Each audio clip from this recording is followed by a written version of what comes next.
But I love America. It's where I was born, it's where I live, it's what I love.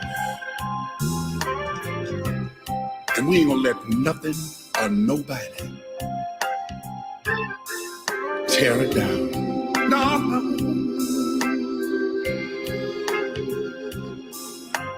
God bless America.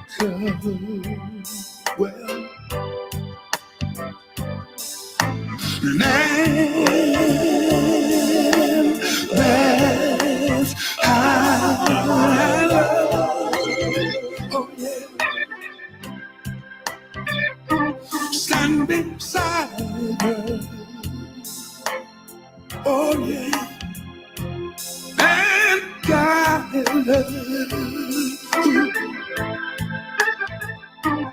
through the night with a light from above.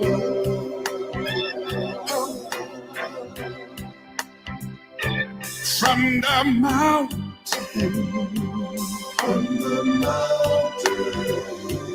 to the prairie, oh yeah, to the ocean, white with foam, yeah.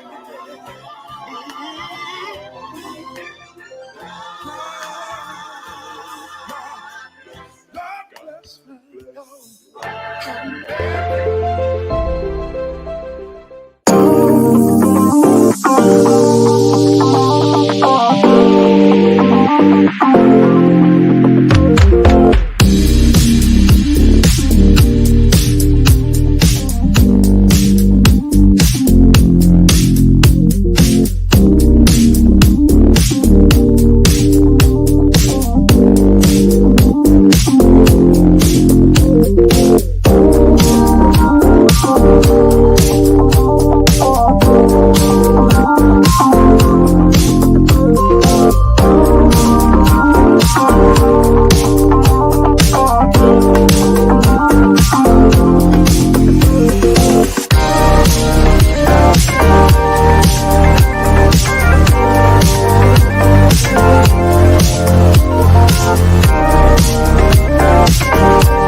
Hello, and welcome to Season 3, Episode 2. I'm your girl, Roz, your host and your creator of Roz's Happy Hour. If this is presented to you by Trisha Entertainment. If this is your first time with us, welcome. Thank you for joining us tonight. And you can catch any of our previous broadcasts on Roz Happy Hour YouTube channel.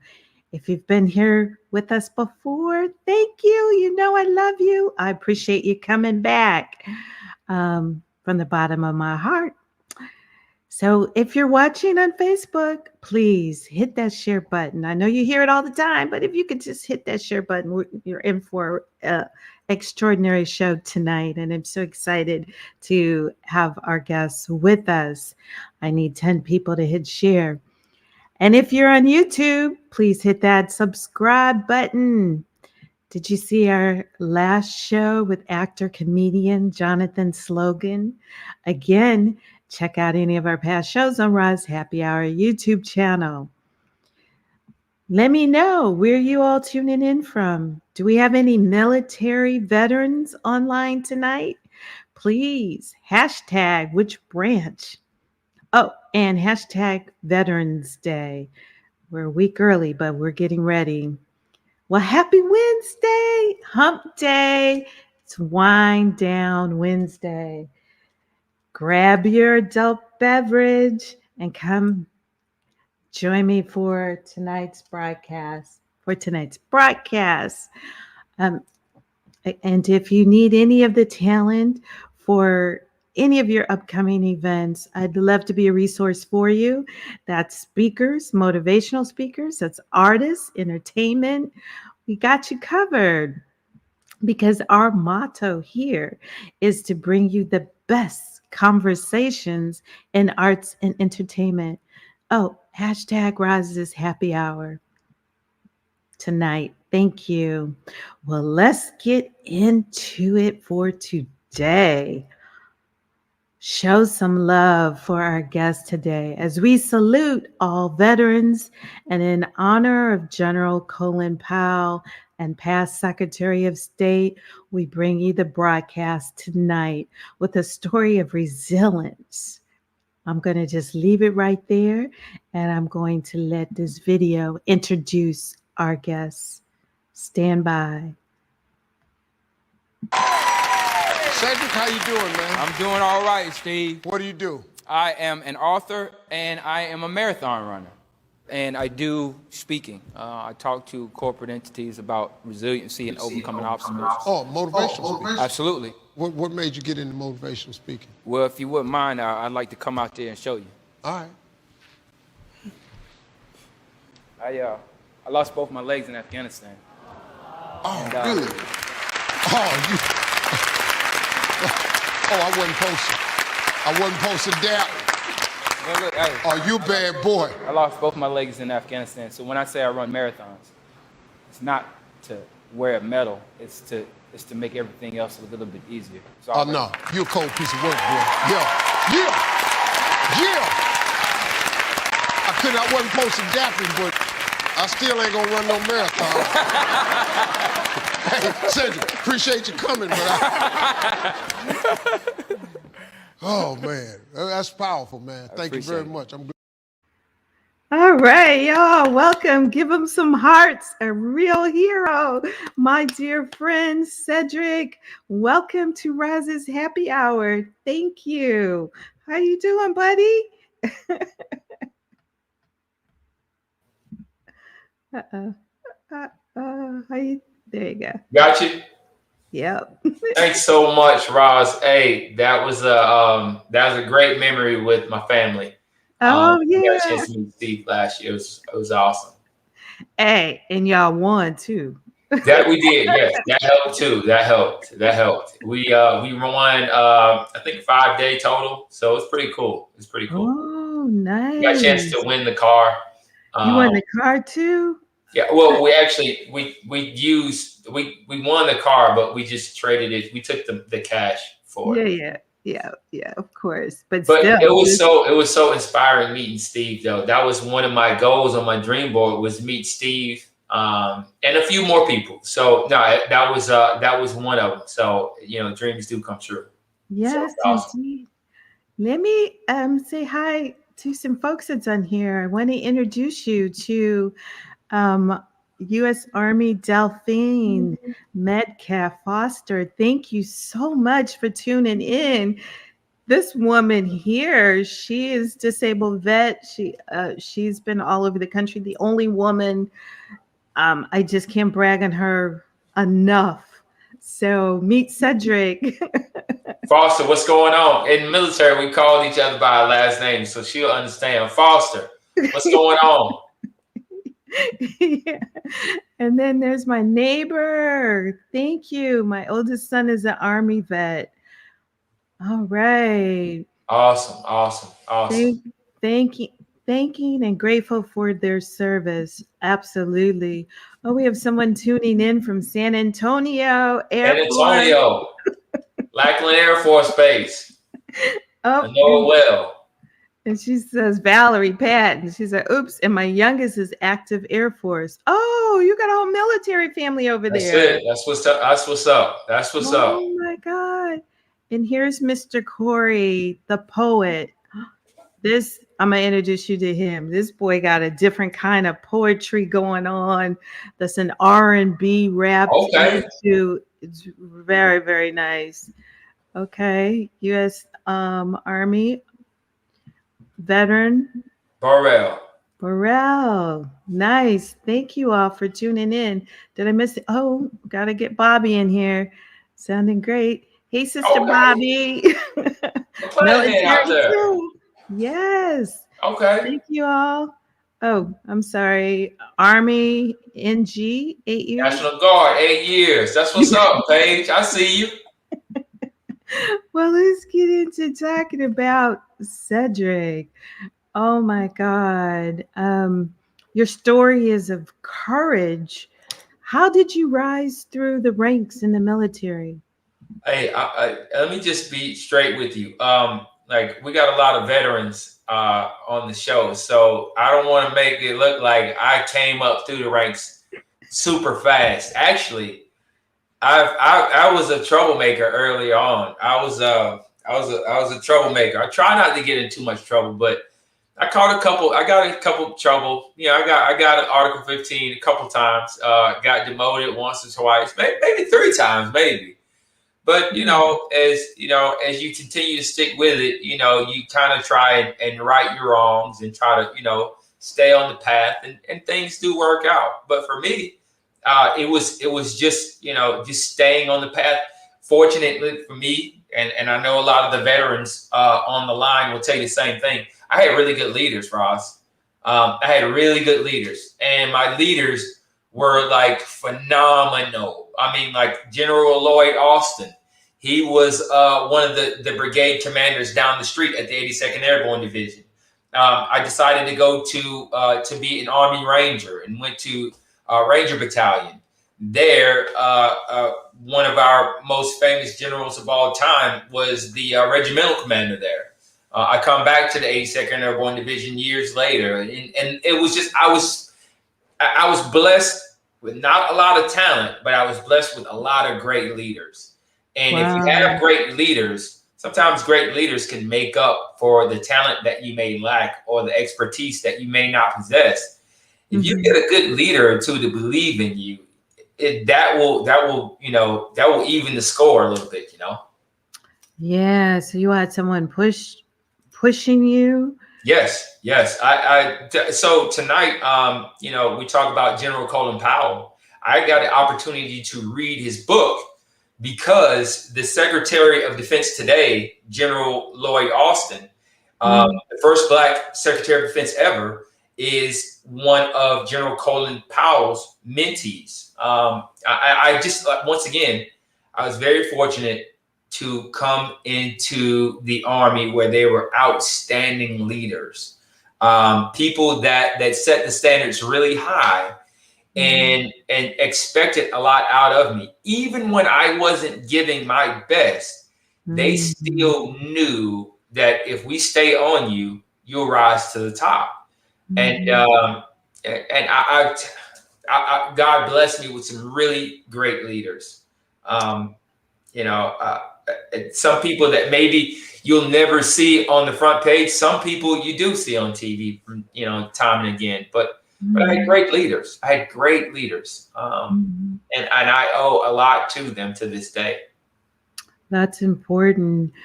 Well, so before we get into your story, because I want to show the video, Cedric and we had a rehearsal yesterday. That was the show. Y'all should have been there. He had me in tears, and we're going to talk about being caregivers. As you all know, my husband, I'm a military wife. And so the support that is important for caregivers that Cedric has experienced and talked to me about. And so I'm hoping that the show will leave you all with some nuggets in your quest right now, because Cedric has a great quote that he says, "You have in you what you need." That's right. That's right. If everything that you need on your journey, we sometimes, I thought, that I would need, different people to come by, and I was blessed to have people come by, but I always thought that what I needed was going to come from the outside until this part of my story. I don't want to give it away, but until this part of my story came along, I always thought that what I needed was going to come from the outside. And this painful turn actually showed me that everything that I would need from this moment forth, I already had on the inside of me, or it was going to be given to me at the right time. Wow. Well, everything that you need, you have inside you already. You have it all, or will be given it at just the right time, not 1 second too late, not 1 second too early. You have what you need to get to where you need to go. It's not coming from the outside. It's going to come from the inside. Look, just in case this ran long, I got this banana right here. But everything that this banana ever needed, Roz, it was going to come from the inside. And what didn't come from the inside would be given from God above. The rain, the sun, it was already programmed into what this banana needed to get to where it needed to be, which is on my kitchen table. Yeah, but that's some mental strength right there, though. That's pure mental to get there. You gotta get there. The struggle is getting to that place where you can have the faith to believe. So with that being said, let's tell your story. Stand by. Absolutely.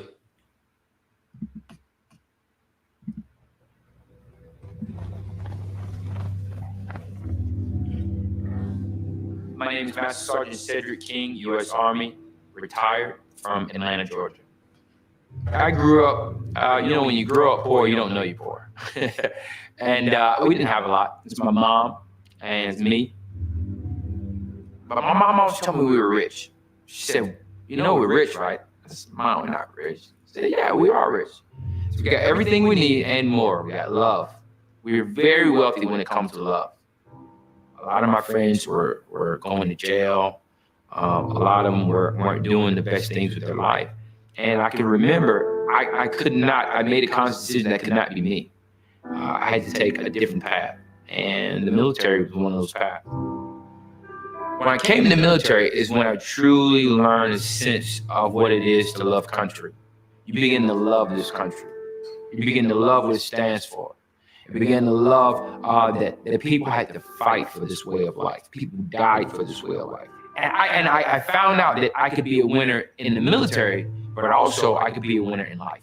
At some point, I can remember in walks some guy with a Ranger tab on his left shoulder pocket, on his left shoulder. And I said, what in the world is that? Something on the inside of me was like, well, that's what I'm going to do. Afghanistan is the wild, wild west. You're going through a village that you've never been in before. Booby traps everywhere. Everybody looks like they are getting ready to shoot at you. During this day, I can remember something feeling different. We're going to go and do like a reconnaissance. But the place where we're going to do the reconnaissance, pretty nasty spot. Everything's basically going according to plan. We got the digital camera out. We're taking notes. We're going to be done early today. I make a decision to go back outside and be without a perimeter. And when I do, it was almost like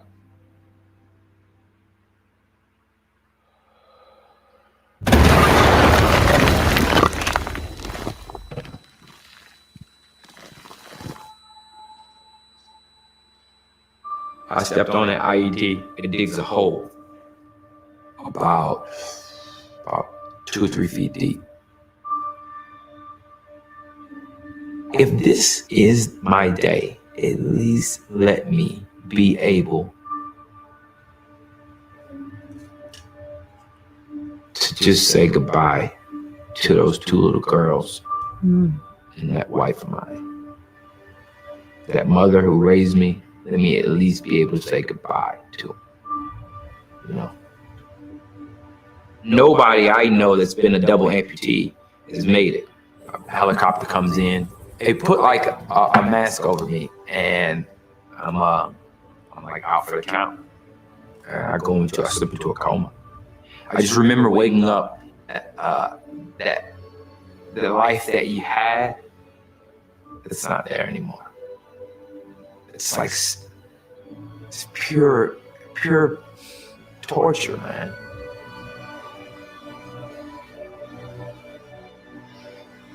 I couldn't make peace with it. I was in the hospital for 3 years. We need you to be dad again.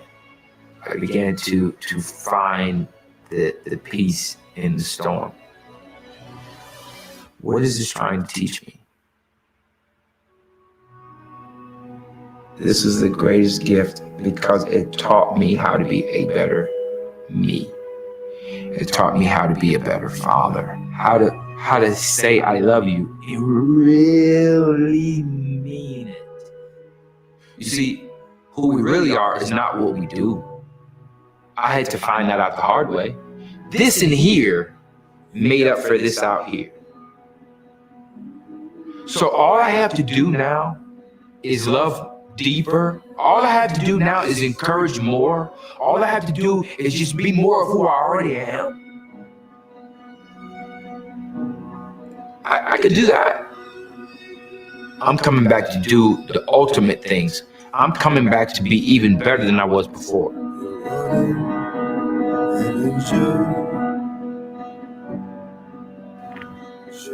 You got to dominate that part on the inside that says you ain't enough. Even though it stings and it hurts, it's gonna suck. Just keep pushing yourself. You can be proud of who you become in the process.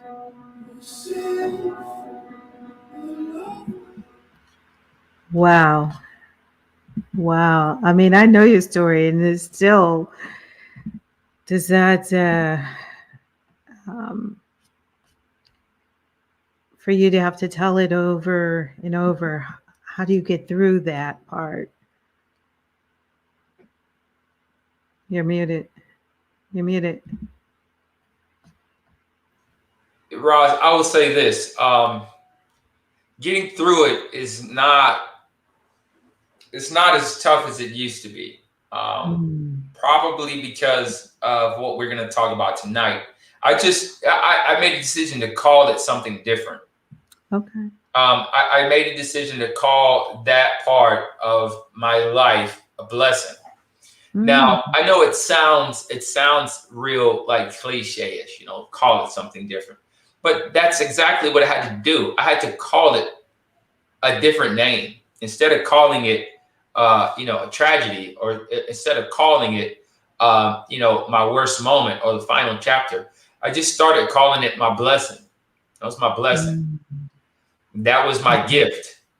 And I think that, I speak to audiences all over the country, but that's what I tell people. At the end of the day, it's really not about what happened. It's what you call it that makes all the difference in the world. From this day forth, what did you call the divorce? What did you call the bankruptcy? What did you call the sickness? What did you call the car accident? Whatever you call it is the only thing that matters from this day forth. If you want to call it a tragedy, you can do that, or you can call it a gift. Now, what life will do is life will start working its way to whatever you call it. So if you call it a gift, sooner or later, that's what you're going to see. Yes. If you call it a tragedy, if you call it, this was the worst day ever. Okay, well, life is going to take your cues and it's going to start aligning itself with whatever you call that moment. I chose to call it a gift. And through that gift, everything else, God has sent everything to align itself with what I call that moment. Mm-hmm. And it's not just coincidence or just hocus pocus. It's me having enough faith to know that God trusted me with that moment. He trusted me with not folding when it looked really dark. And I thank God for that moment. That was test day. Yes. You know? Nobody's angry at test day when you pass the test. No. People are excited, you know. And that's what this was. How many years did you serve in the military? By the grace of God, I served 20 years. 1995, July of 1995 to July of 2015. 20 years exactly. Hey, that was, you know, people look back and people say, man, if you had a chance to go back and do it all over again, would you do anything different? I wouldn't change a thing. I tell people all the time, I got my money's worth. Let me read this. I got my money's worth in the Army. I got more than my money's worth in the Army. I did. I enjoyed myself. Let me read this.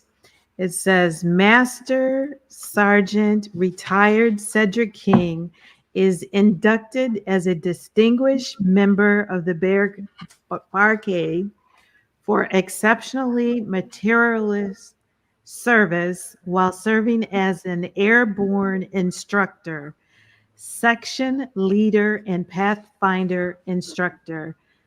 Master Sergeant King's leadership and expertise was key in the deployment of paratroopers and pathfinders and will have lasting effects for years to come.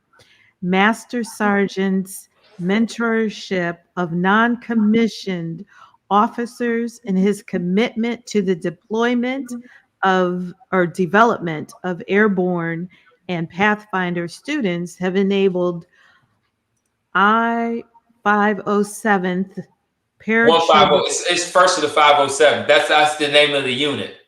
Okay. Infantry regiment to produce agile and adaptable leaders. His dedication to the airborne and local community is in keeping with the finest traditions of military service and reflect great credit upon him. The Airborne and Ranger Training Barricade and the United States Army. Ross, I don't even know where you got that from, but that sounds like an award from the airborne unit I used to work in about 10 years ago. And I was just inducted into the Hall of Fame, which that's the medal back there. That's the one that I just got inducted to. Wow, how did you get that? That's crazy.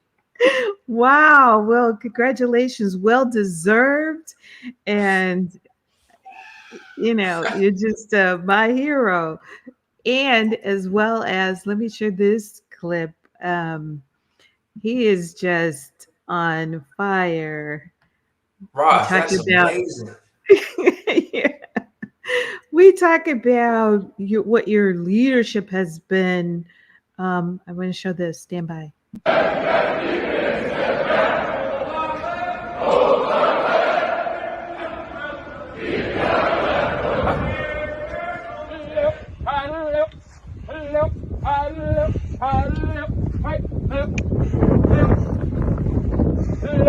Mr. Right. Hello. Right. Left. Attachment. Hoop. Left. Hey.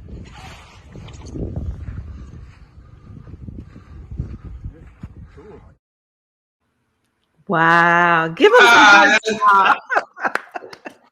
You out there. Where were you at? West Point at the Academy? Yeah,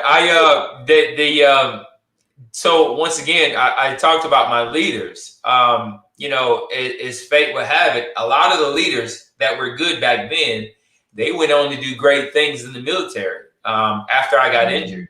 And that particular guy is now getting ready to pin on his second star. He was the commandant of the U.S. Military Academy at West Point.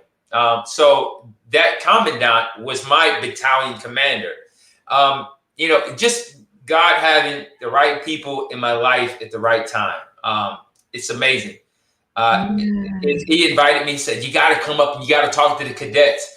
They're getting ready to go. Some are getting ready to go to Afghanistan. Some getting ready to deploy as soon as they leave here. And I want them to be able to hear from, non-commissioned officers and the sergeants.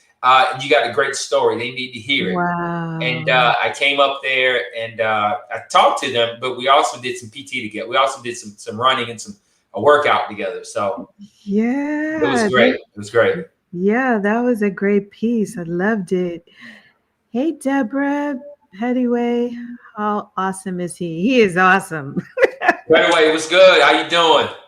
He's awesome. Not only does he run, we got to talk about these marathons that he just got back from Brazil. No, Berlin. Berlin. Yep. Ran what, 26 miles? So a full marathon is 26.2 miles. 26.2 miles. So this year, I've done Berlin and Boston. So it's a lot of medals back there, but two of those are from this year. One is Boston, which was 3 weeks ago, and Berlin was 2 weeks before that. I got a piece of the Berlin Wall here. I just wanted to let everybody know that this was a very special moment because that was one of the greatest moments for me. So it was an awesome time. And these marathons, they are very special moments, man. They put you in situations where you have to be a fighter.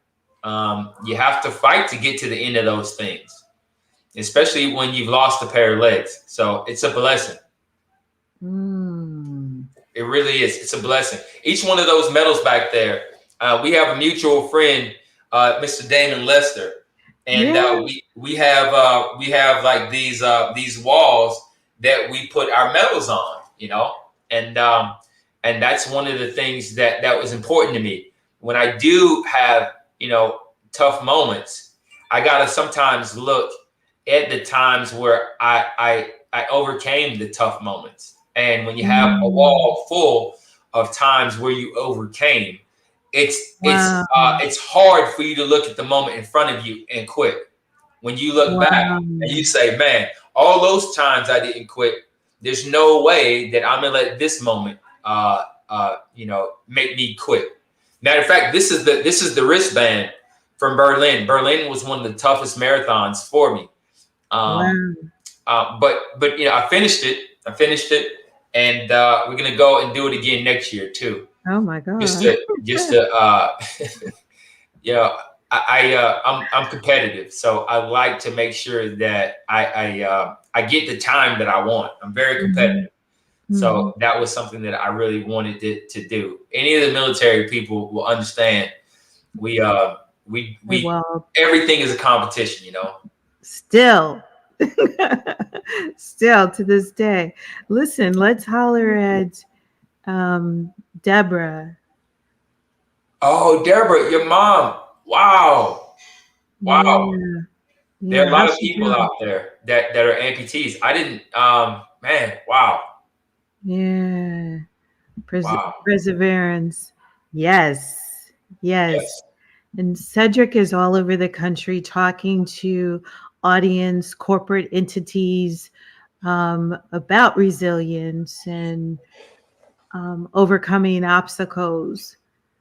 And so I think he's, he has a story to tell that can help.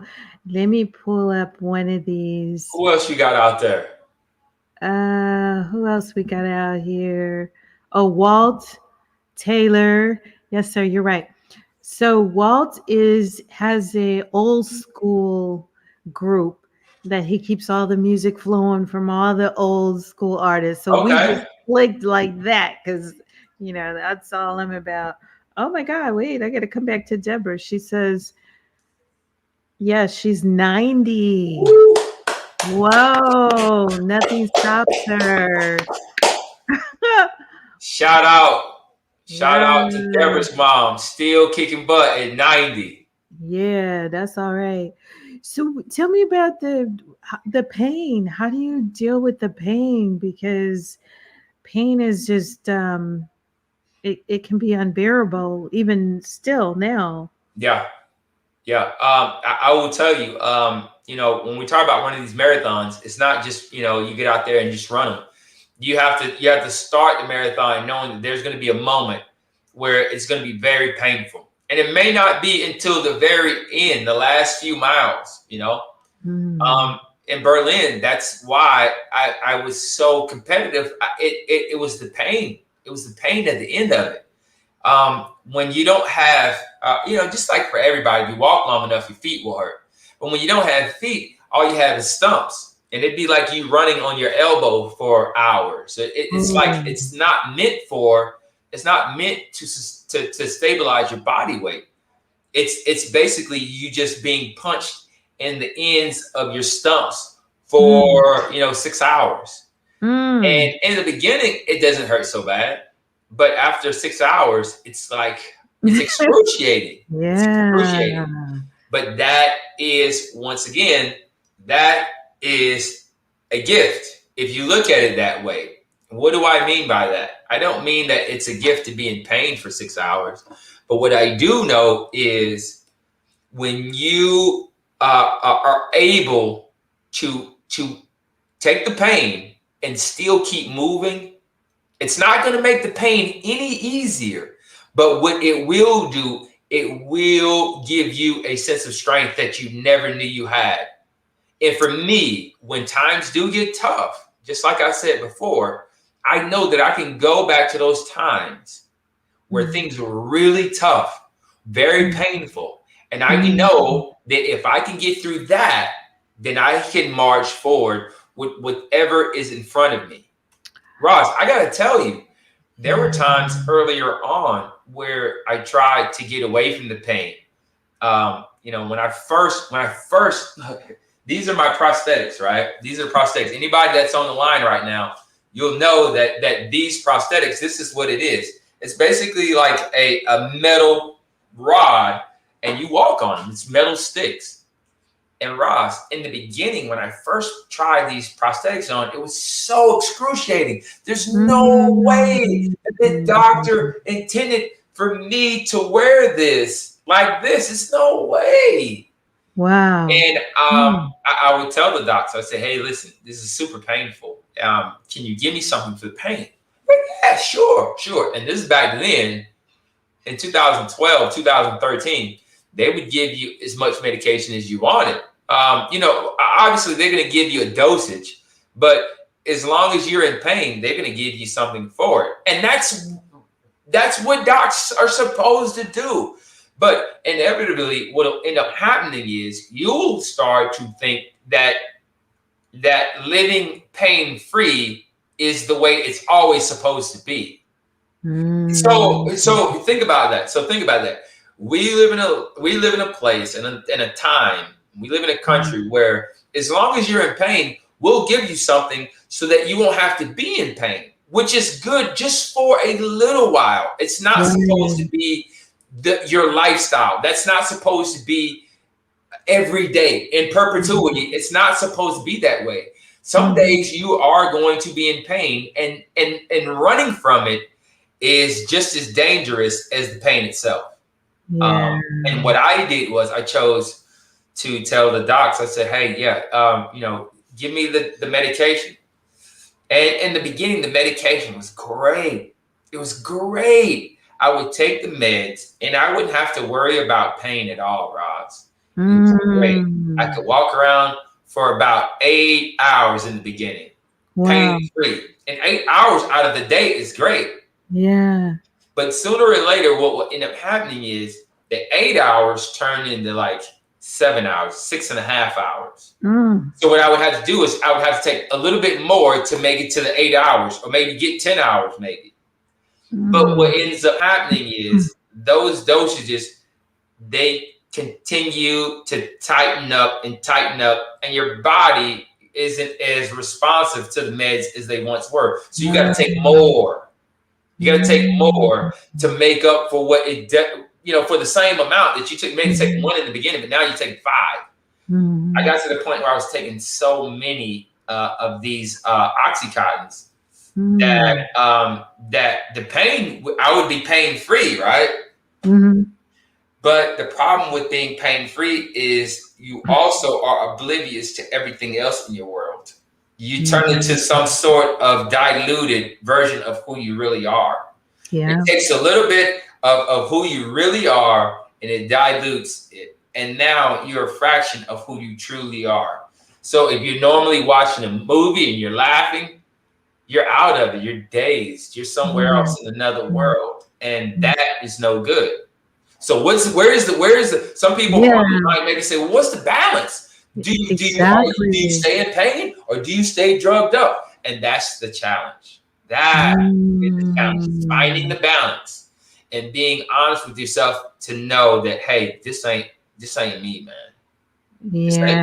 For me, I had to run out the prescription. I wasn't strong enough to just say, let me flush it down the toilet. I actually ran out of the prescription. And when I ran out of the prescription, I just never went back and refilled it.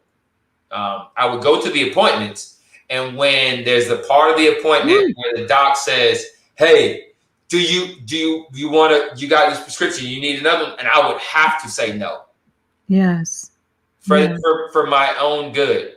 I would have to say no. Yeah, but everybody's not able to say no. And that's the problem. And that's why you have disabled vets on the streets and unable to be housed because they took it to another level trying to be pain-free. And, as we're talking about pain, let's talk about PTSD. It's real. Absolutely. People tell that you can't see it, but do you have triggers for you that? I had one or two triggers. And I'll tell you exactly what happened. And this is the only time that maybe three triggers. When I first got to Walter Reed, Kaida, my wife, my caregiver, she came up to Walter Reed, and we went out on a date. Went to a concert. I think we went to see like Grant Hill's wife. What's Grant? Tamia. We went to a Tamia concert. Right? That's one of her favorite artists, right?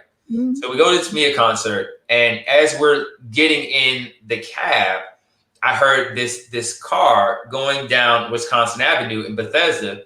It backfired. It was like pow. Now keep in mind, just a month earlier, I'm in Afghanistan, and that same pow was very, very different. Same pow, but it took me somewhere. I kind of like flinched. I kind of flinched a little bit. And she's like, you okay? You okay? You okay? I was like, yeah, just give me a second. Now I will say this. For me, I was very fortunate. I had what's called a mild TBI. That's a mild traumatic brain injury. That means that your body was jostled. And you probably have a lot of people that's a lot more intelligent than myself about this. But when you talk about football players or soldiers getting mild or severe traumatic brain injuries, your brain actually bumps up into the skull itself, and it bruises. Your brain is so soft tissue, but it bruises. And that bruise of the brain can cause a number of different things for different people. For me, I had a mild one. When the explosion went off, everything was jostled. It's a shock wave that goes through your body. Wow. The detonation, it ripped off both my legs, but it also jarred my brain a little bit. And when I land, it was kind of like, it was like something, it's like time slowed down. It was almost like you pushed the slow motion on the remote and time is doing this. Wow. So when the bomb goes off, I get thrown up in the air. And as I'm in the air, everything is slowing down.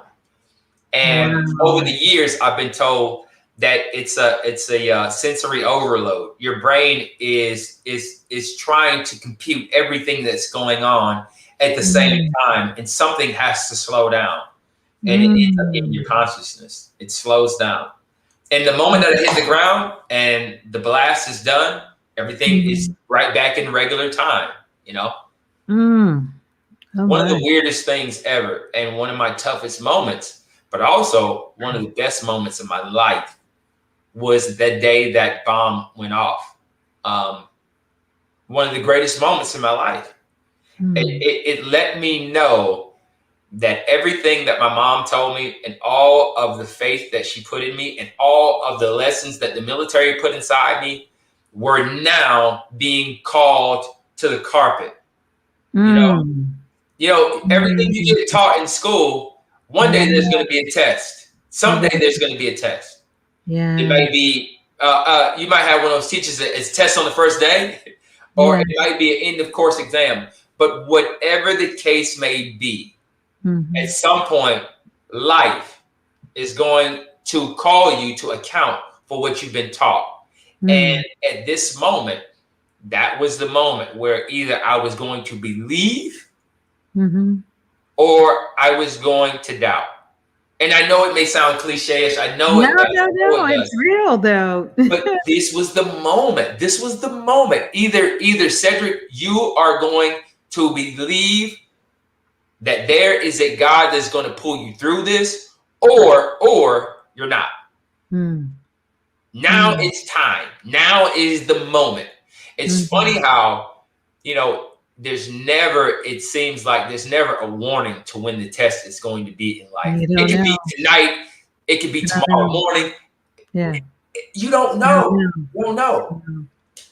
Fortunately for me, I had people praying for me, but I also had, you know, a conversation with God, and I was okay. I was okay. I was okay. If this was my moment, just like in the video, if this was my moment, I am totally okay with this being the last moment. I've lived a great life up to that point. And if this is it, I'm not going to go out of here begging for another day or another hour or nothing. The only thing that I really, really regretted in that moment was not being able to actually say goodbye to the people I love the most. That was the only, if I could just wish one thing, it wasn't going to be for another day, another chance, none of that. Nope. I lived a great life, but I just wanted a chance to say goodbye to the people that I love the most. People that I live with, that I love the most. My mom and those three ladies that I live with today. Now, obviously, you know, if you had to narrow it down, obviously I would, you know, say goodbye to a lot more people than that. But but those people right there, those three ladies, my wife, my mom, my two daughters, I just wanted the chance to say I love you. And you know, look, you've been the best daughters, you've been the best mom, you've been the best wife I could have ever dreamed for. I love you all. Yes. Next time.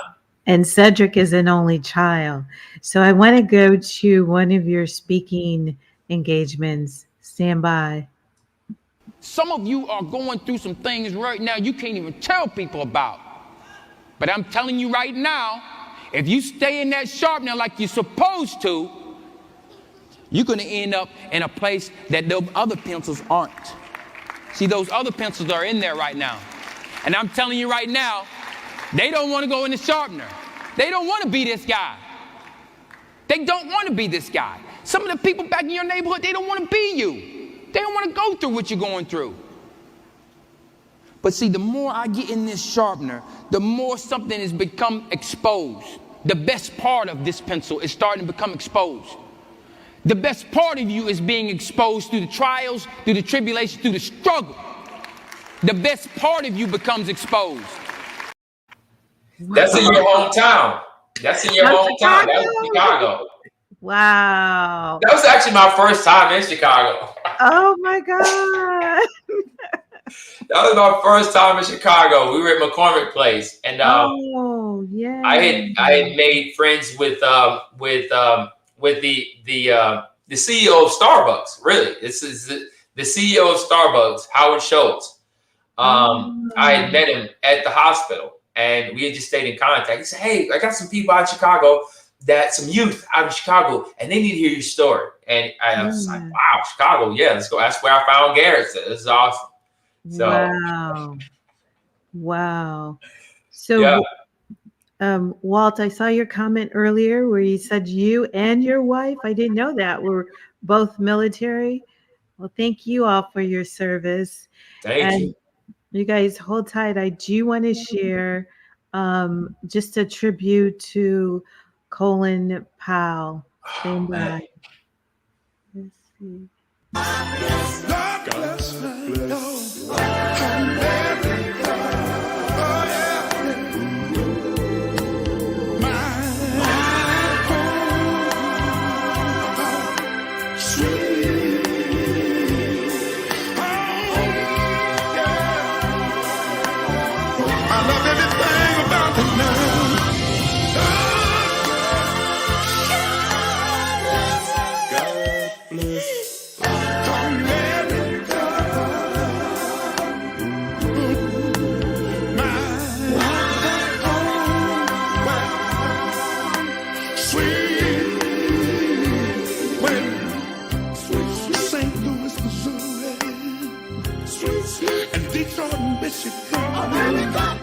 Chicago, Illinois, and Birmingham, Alabama, Los Angeles, California, and Miami, Florida, Atlanta, Georgia, yeah.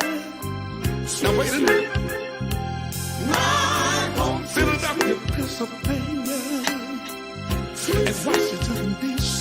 And we can't forget about New York City now.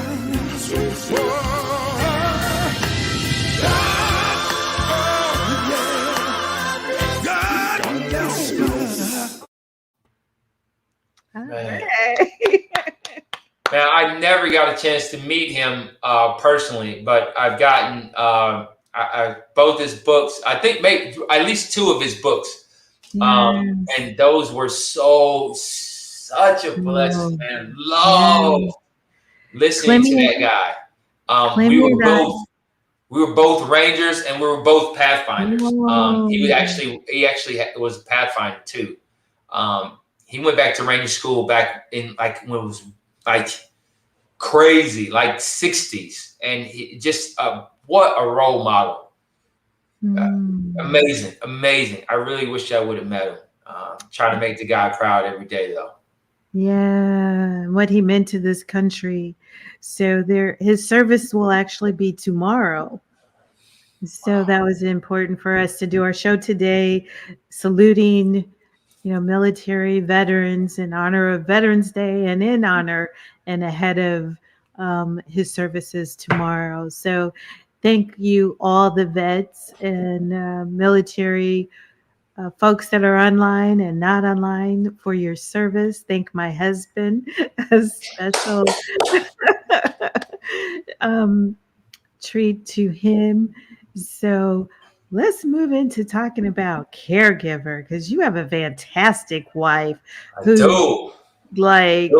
Shout out.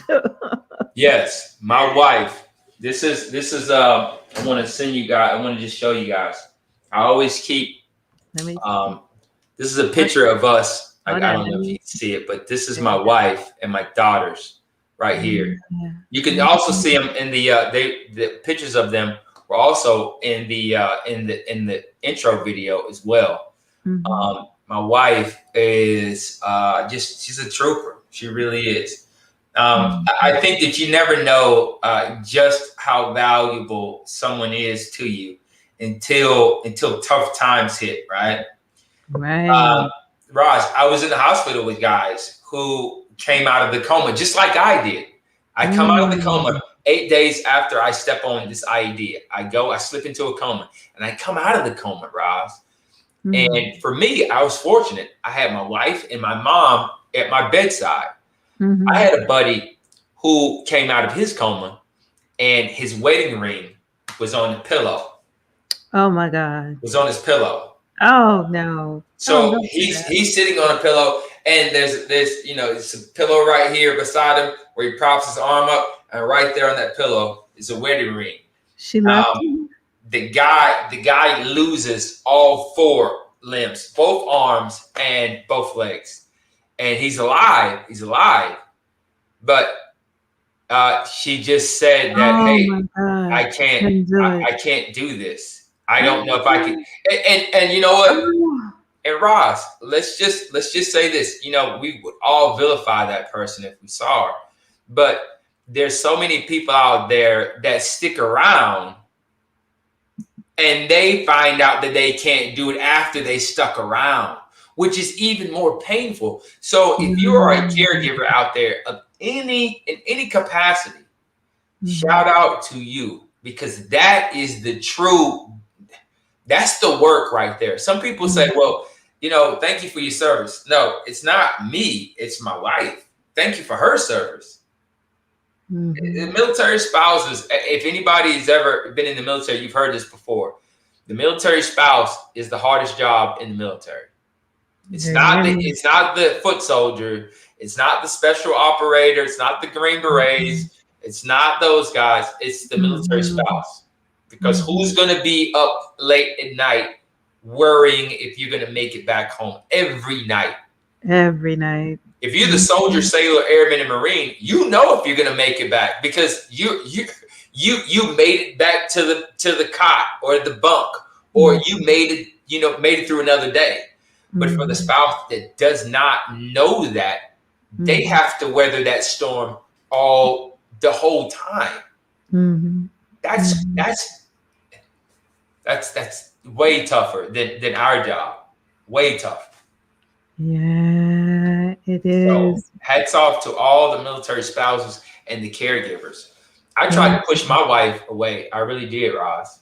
I tried to push her away because I honestly did not believe that she could love me the same Wow. as she did before without legs. Okay, look, keep in mind, I got both my legs blown off. And she's sitting there telling me that she loves me just as much now than before. It doesn't make sense. I got part of my arm gone. I got both legs gone. And you're going to tell me that you love me just as much as when I had everything? How? How? It didn't make sense to me. So what I tried to do was I tried to say, hey, look, hey, let me push you away. Because I don't understand any love like that. And if I don't understand it, then it can't be real. Yeah. And the truth is this. Love is one of those things that isn't going to make sense with the mind.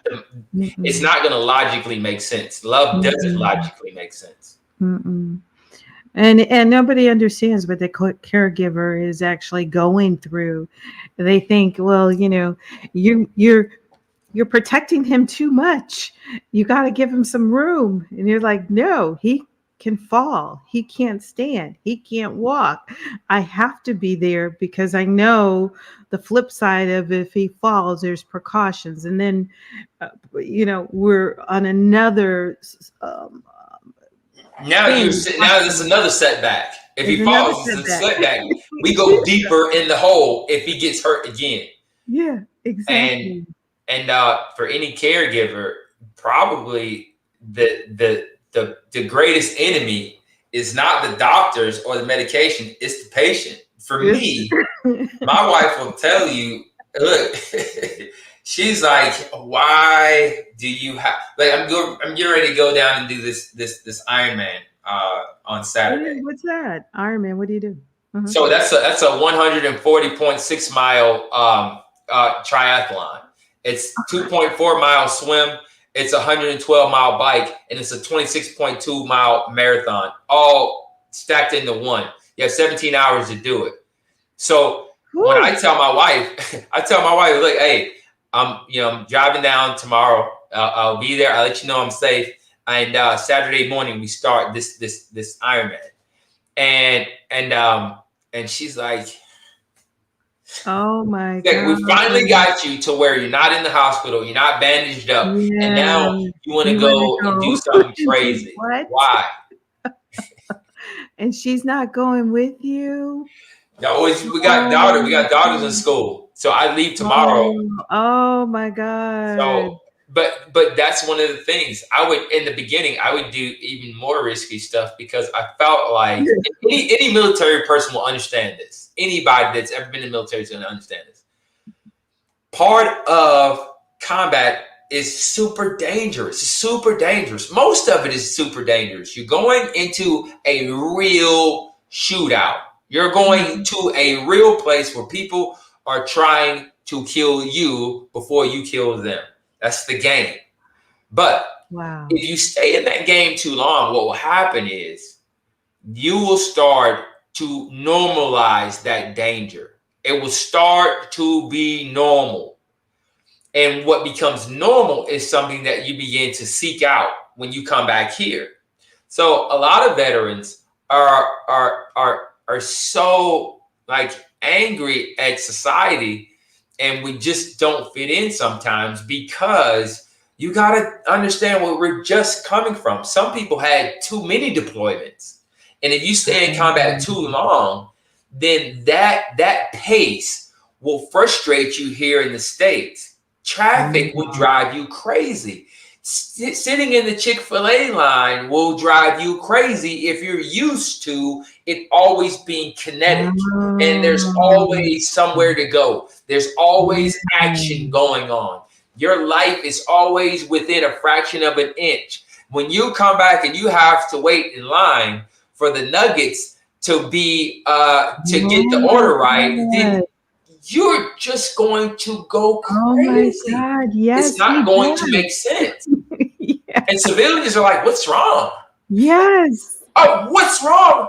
Look at this line. This is you. Oh my God. Look, you go crazy off the smallest things. You ever been in line and you go to the grocery store and they have these quick lines and they say clearly 10 items or less. Right. People will come in that joker with 15 items talking about, well, it's just the same thing. It's just 15 bottles. It's just 15 cans. No, it's 10 items. And that will drive the normal military person up the wall because our whole existence is built upon rules, regimented. It's got to be at the right time. You got to either you're here or you're not. Either it's 10 items or it's 15. If you got 15, you got to go to that line. Military people understand this. It's just when we come back and we see that rules are being broken, it drives us crazy. Yep. Yep, I drive my husband crazy.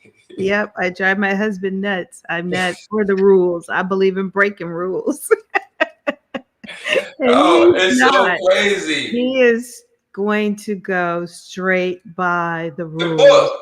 Yes. Yo, all the time. There's no flexibility, but that's what makes us that's what makes caregiving so hard though, Roz. Because you're like, what? Like, it's no big deal. It's no big deal. We're gonna break the rules. Yo, Kaida is a trooper. My wife is a trooper because military people, as much as we are by the rules, if we got to be somewhere, we'll be there on time. But if we know that it's 5 minutes away and I know that I can make it in 3, well then I'll be there on time. Oh my God. I'll be like, yep. Hey, she's like, you know we gotta go. I'm like, I'll be ready, no problem. Yeah, all right. You know it's 10 minutes. In the military, we're so used to getting changed so fast. And I'll be waiting in the car. I'm like, yo, ready. I tell you I'll be ready. We love proving everybody wrong. Yeah. We love it. Crazy. Well, let me play this last video of Ross, you are prepared. You got videos I ain't seen in years. Yeah. I want to share. I want to share two more. Actually, I want to share this one. I think is a. Lay on this bed. Oh, okay. Wait a minute. Let's see. Oh, my bad. Here we go. Stand by. Like, man, maybe I'm in like a recliner bed or something like that. I don't know. My wife says, you don't know what happened, do you?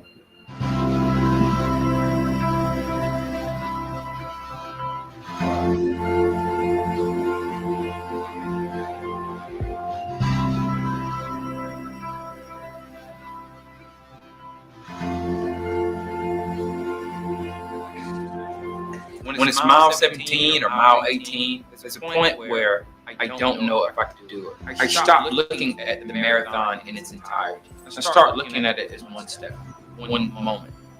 And if you can make it through this one moment, then that's proof that you can make it to the finish line. It's like, wow, I can really help people just by opening my mouth, sharing what's in my heart. And now, that's how I support my family.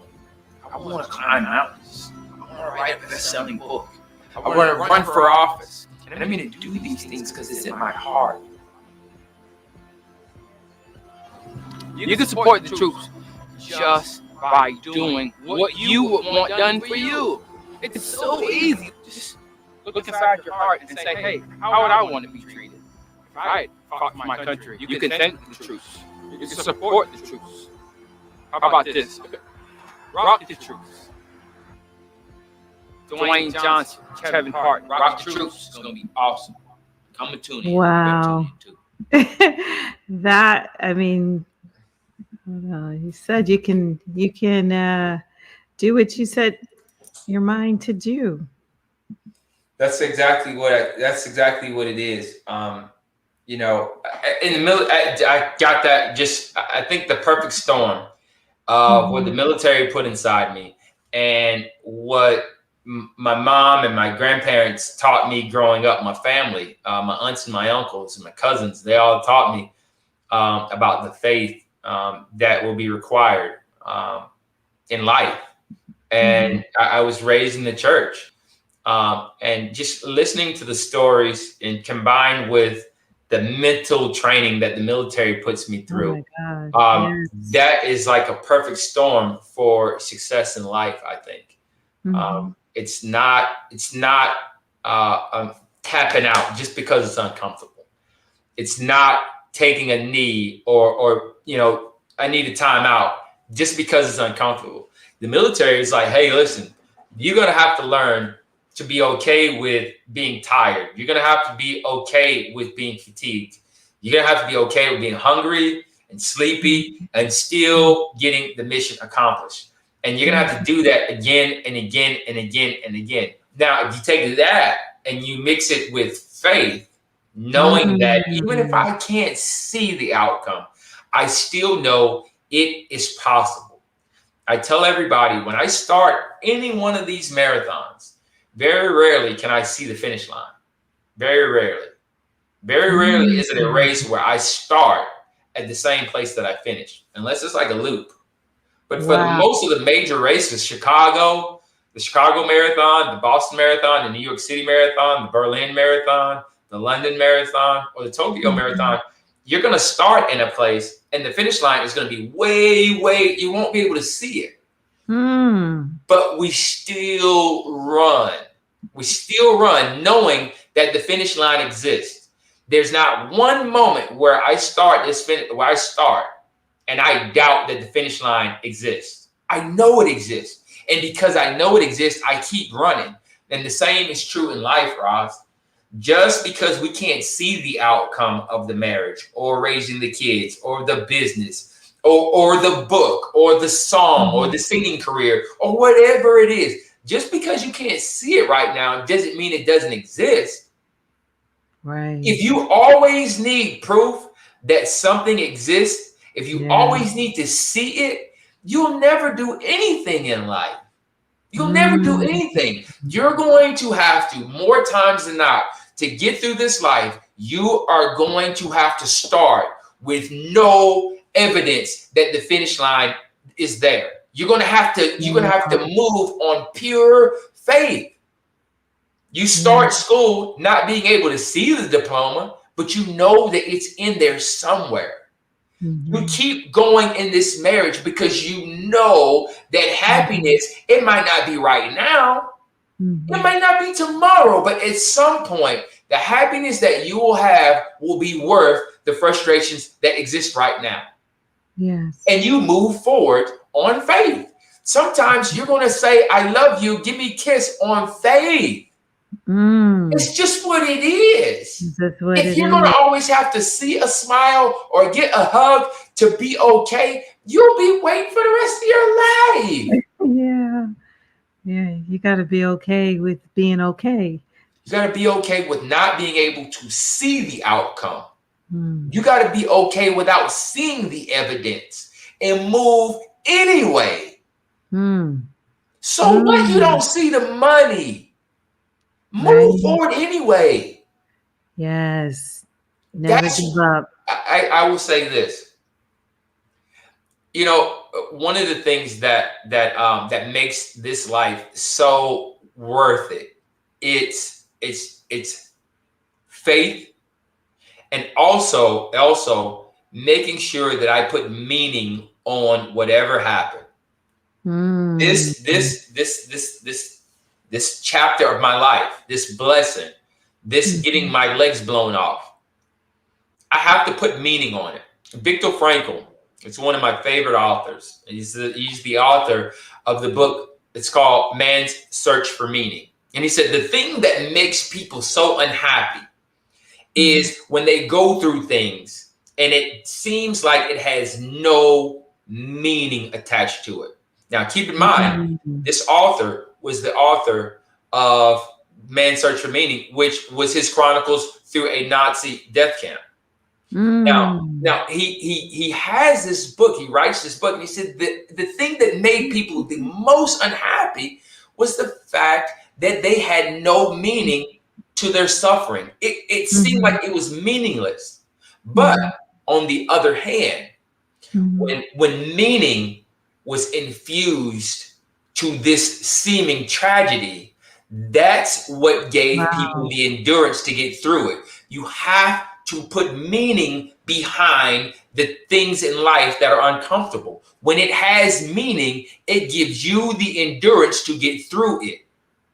Put meaning, attach meaning to what happened, attach meaning to the divorce, attach meaning to the bankruptcy. When I say meaning, I'm not saying it was hell. No, that's not meaning. You have to give it some sort of positive meaning. What was this trying to teach you? What was this teaching you? Wow. What gift did this bestow upon you? What deposit did it make in your life? Once you give that meaning to whatever it was, you totally ratify the moment. You totally ratify the dosage of pain. Wow. You get through it. It's almost like it turns you into being bulletproof. It can't affect you the same way when you know that the divorce was for your good. I think Beyonce has this song called The Best Thing That Never Happened or something like that. And in the song, she starts talking about what would happen if she had stayed in this relationship. And she calls this song, I'm pretty sure someone could probably pull it up, but the name of the song, I think, is The Best Thing That Never Happened. Okay. And in it, it's just one of those things where she got a chance to call that seeming tragedy the best thing. She attached meaning to this moment, made a song about it, and gave her strength to go forward. That's what we got to do in life. Every great song, look, you love music and I do too. Yep. Every great has sang a song at some point about a low moment. And those are sometimes the best songs. It's not that they wallowed in it, but they gave so many people power through it. Yeah. Man, It had meaning. Do you talk to other Purple Hearts or? I talk to vets, not just Purple Heart recipients and amputees, but I know that this message isn't just for veterans. But I love talking to veterans because of the synergy that's there, the familiarity. It's like even if I wasn't in the Air Force, that's that synergy, that similarity. Oh man, yeah, I know somebody at Travis Air Force Base. That's the one out in Cali, right? Or I know Scott Air Force Base. Or yeah, I know Camp Lejeune Marine Corps Base. So, all these experiences, they kind of form together to give me a great moment of conversation with another veteran. And sometimes that's the door that you need to get in and talk to that person, you know? Yeah. Well, let's say hello to my cousin, Walton. Hello, Ray. Thanks for your service. He's military too. You have a cousin named Walton? Walton Trish, yes. Oh man. Hey, listen. Man, my stepdad is named Walton. And man, just what a great guy. Wow. Mr. Trichet, hey, God bless you. God bless you. Yes, indeed. So we're coming to the end. I want people to see the victory that was given to you.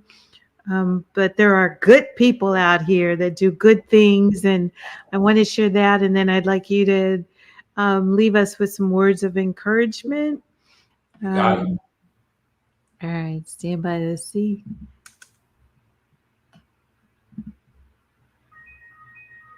This is a special message from Gary. In 1994, I had the great honor to represent our wounded Vietnam veterans by portraying U.S. Army soldier Lieutenant Dan Taylor in the film Forrest Gump.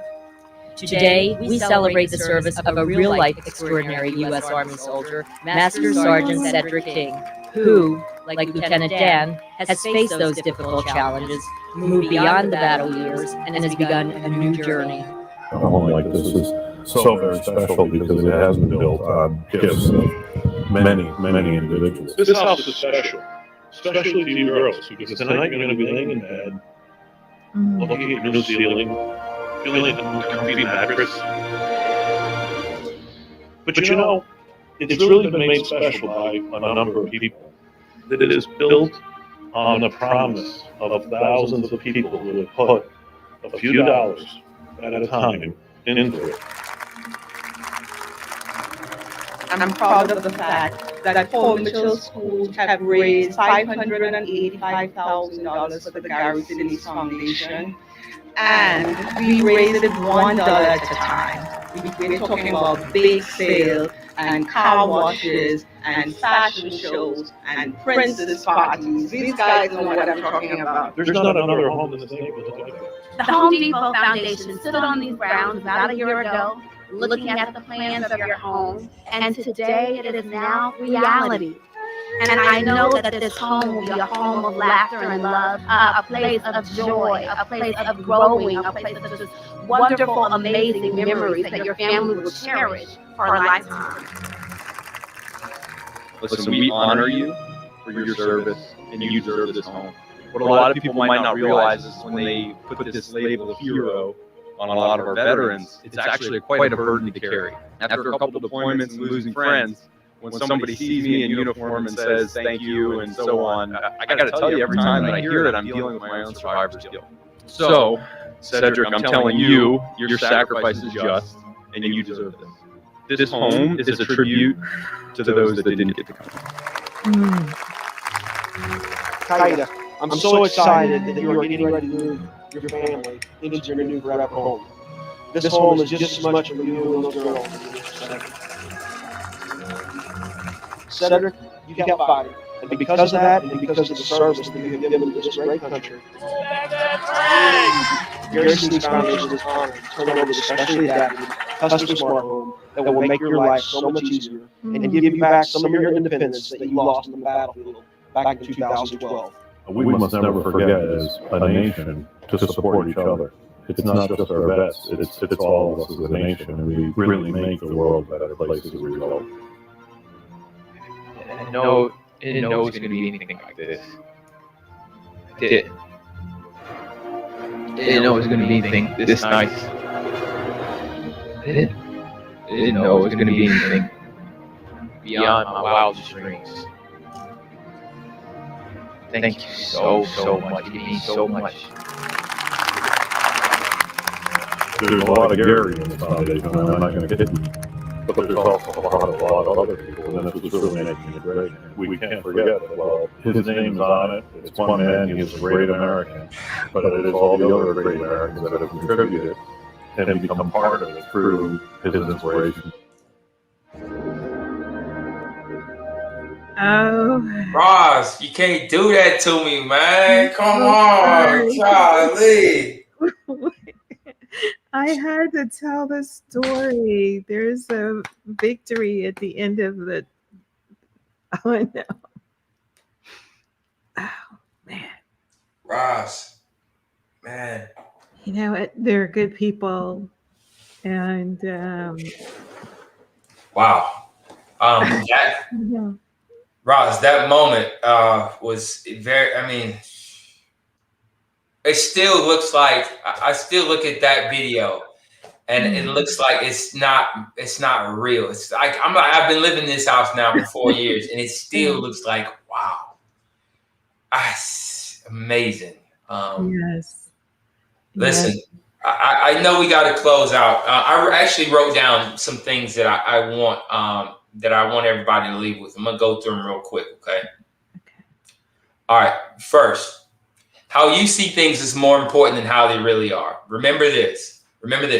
How you see things is that's the only thing that ever really matters. How do you see the divorce? How do you see the bankruptcy? How do you see the sickness? How do you see COVID? How do you see whatever the challenge is? However you see it is the only thing that matters. It's the only thing that matters, okay? Do you see it as an opportunity or do you see it as a tragedy? What you call it from that point forward is the only thing that will ever matter. Number 2, say what you want to see, not what you do see. Stop saying what you constantly see. If it ain't one thing, it's another. All I see is despair. I only see debt, and whatever you see is one thing. Stop repeating what you see. Start saying what you want to see and not what you do see. Number three, for every single despair, for every heartache, for every tear that you cried, for every heartbreak, for whatever tough time, there is an equal or greater deposit that is being made at the same time.